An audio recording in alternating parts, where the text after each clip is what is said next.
Another word for Another word rambunctious for rambunctious is hyper. I think the longer form of the word is hyperactive. hyperactive. I think some children are hyperactive. When I was a kid, I just got to check my slides here. I would have been described as hyper as well. When a child is hyper, they have lots of energy. They have trouble sitting in their seat. They're kind of hyper. They talk a lot. They run around a lot. Children who are hyper are certainly like that. Sorry, I just see in the chat Brett saying, I was every parent's dream as a kid.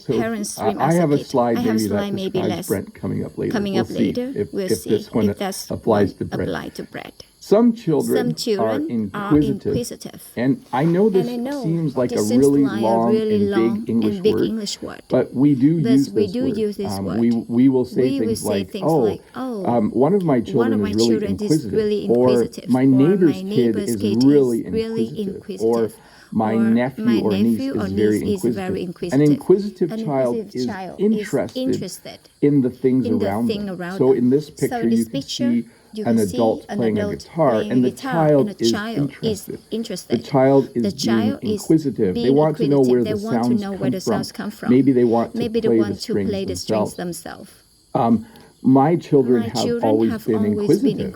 It's really cool. So when I do things, they like to ask me questions about it. They're not as inquisitive about the flower farm. They like computers. But they don't all like flower farms. Hopefully they grow into it. So, this maybe is going to be the one that describes Brett, because I saw he said that he was his parents' dream child. Maybe Brett was well-behaved. A well-behaved child is a child who doesn't break the rules. A well-behaved child does what their parents tell them to do. A well-behaved child at school listens to the teacher. When the teacher gives instructions, a well-behaved child will say, okay, no problem. So different than a spoiled child or maybe an entitled child. A well-behaved child is just a nice kid. That would probably be how we would describe them as well. Your children are very well-behaved. People would sometimes say that to me. And then I would say, you should see them at home. Sometimes when we were out in public, when our children were younger, they were well-behaved. They were always well-behaved in public, but not always well-behaved at home. So there you go. Some good information about the term well-behaved. So the opposite of well-behaved would be rebellious. This word is often used when talking about teenagers. Some teenagers go through a rebellious stage or a rebellious phase in their life. So sometime around age 14 or 15 until they're about 20 or 21, they rebel. They don't want to listen to people who are in charge of them. They don't want to listen to authority.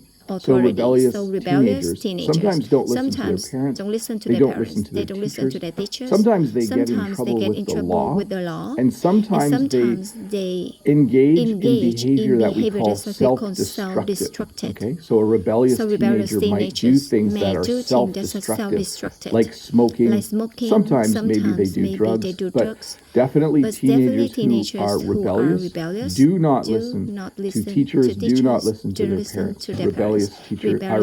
Rebellious teachers. That was a little slip there. Yes, teachers are sometimes rebellious, but that's not what I meant. Rebellious teenagers just don't listen to people in authority over them. When I use the phrase in authority, that would mean parents or their boss or their teachers, people who are in authority over them.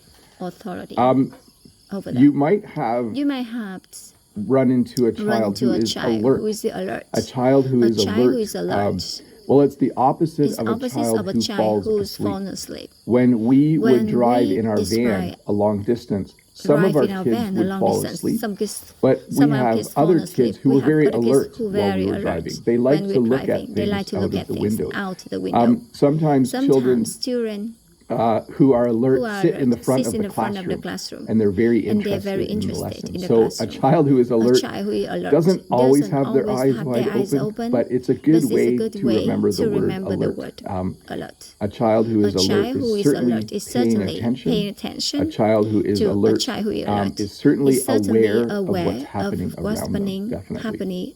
Let's see here. Yes, Brett has to run. Sorry, Brett. I know you have to work today. I don't. In Canada, we don't work on Good Friday. I know in the U.S. you guys still do sometimes, but we don't. We get the day off. We don't get a day off. You might know a child or an adult who is confident. I need to remember when to tell you that we can use these adjectives for both adults and children. But definitely a child or teenager can be confident, and an adult can be confident as well. When you are confident, you are sure of yourself.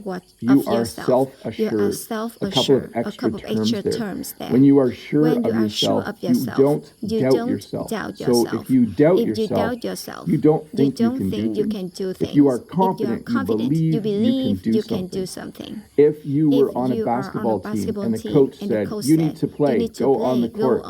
If you are confident, you will get up and you'll go on the court and you will believe that you are going to score a point or 2 points. If you doubt yourself, then you might not. Let's see here.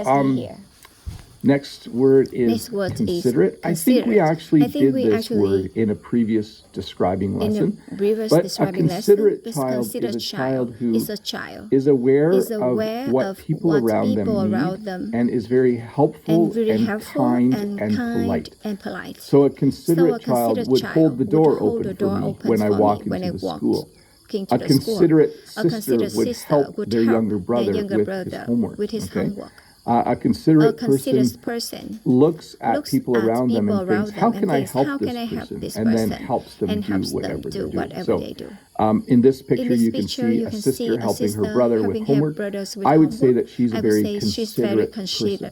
She understood that her brother needed help, and she helped him. Considerate people are very nice. When I was young and when I did work on the farm, my mom was very considerate. She would bring us food and snacks when we were working on the farm. So again, considerate is another one that you can use to talk about children and adults as well. Determined.